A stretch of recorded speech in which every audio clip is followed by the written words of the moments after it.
এই থাবা দিয়ে যখন চামড়াটা নিয়ে আল্লাহর কাছে দিলেন, আল্লাহ রাব্বুল আলামিন এই চামড়াটা দিয়ে আদম আলাইহিস সালামকে তৈরি করলেন।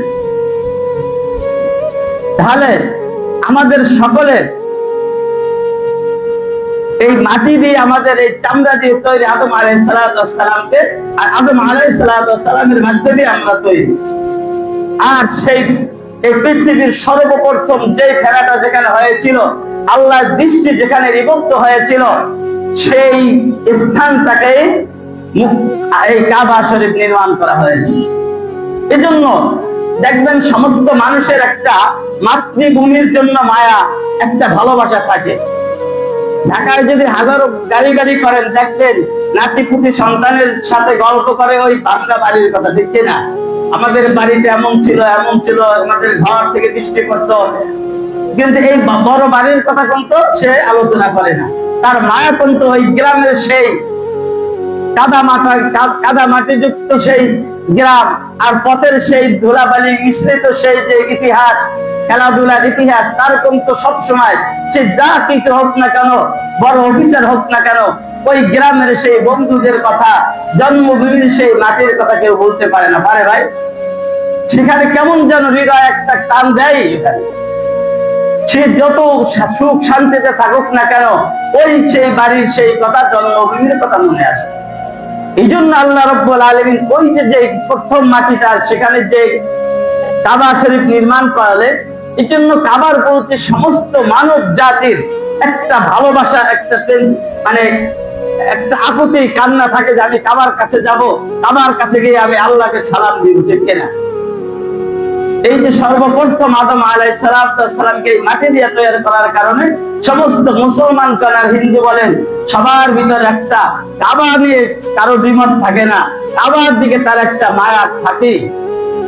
সেটা হয়তো প্রকাশ করে এক এক ভাবে, এক একজন, কেউ করতে পারে, কেউ করতে পারে না। তো যাই হোক, এরপর আদম আলাইহিস সালাম যখন জান্নাত থেকে চলে আসবেন, আল্লাহ বললেন, আদম তুমি তো দুনিয়ায় যাবা, তোমাকে যাওয়ার আগেই আমি আমার ঘর পাঠিয়েছি।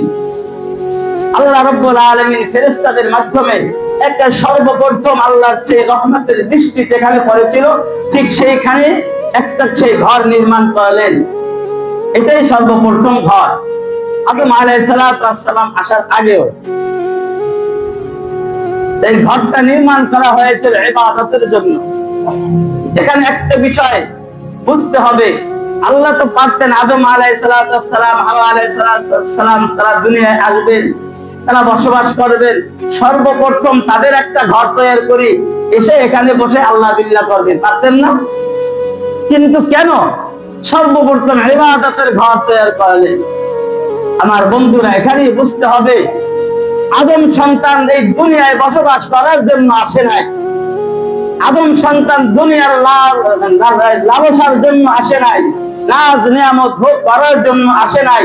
এই আদম সন্তানকে আল্লাহ পাঠিয়েছেন একমাত্র তার গোলামি করার জন্য। এই জন্য আল্লাহ সর্বপ্রথমই জানায় দিলেন, আমি কিন্তু সর্বপ্রথম যে ঘর দুনিয়ায় বানিয়ে দিয়েছি, ও আদম তোমার ইবাদত করার জন্যই বানাইছি, আর কোন উদ্দেশ্যে বানাই নাই। অতএব আদম সন্তানের উচিত হবে এই কাবার দিকে দৃষ্টি নিক্ষেপ করা, কাবার অনুসরণ করা, আল্লাহর গোলামি করা, ঠিক কিনা? কিন্তু দুঃখের বিষয়, আমরা তো শুধু কাবার তাওয়াফ করি, কিন্তু আমার জিন্দেগিটা কি করে? কাবার মালিকের গোলামি কি করি আমরা, নাকি শয়তানের গোলামি করি?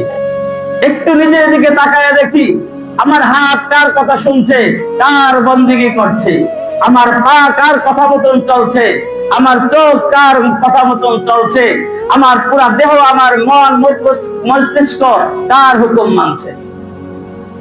সবাই বুদ্ধিমান ভাইয়েরা আমার, বিবেকবান মুসলমান ইমানদার ভাইয়েরা, একটু নিজেকে চিন্তার সাগরে ডুবাইয়া দেন। একটু চিন্তা করেন, আল্লাহর এই লীলা খেলা কেন, আর আমি কি করতেছি?